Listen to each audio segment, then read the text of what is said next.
Yeah, so we're not a design house or a design manufacturing house, but we like to work with our customers with that design. So as soon as we receive a print, it's pretty much gets kicked into our process of contact that customer, get a better understanding of what their outcome, what that design outcome is, so that we can make sure that design is what they're looking for at an economical cost. Like, why did they choose that material? Do you really need 17.4 or can you go with the 303? Like, what are you looking for here? And then there's so many times when I joke, and I could joke about this because I have drawn in CAD before, but radius features, why are you radiusing all those features? Like, let's talk about that. Do you need that? Because how are you going to generate that tool path? So there's lots of things like that we really want to make sure that we touch on.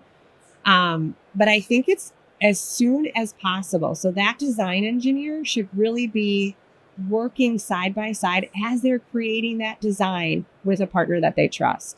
There's quite a few customers that work like that with us already.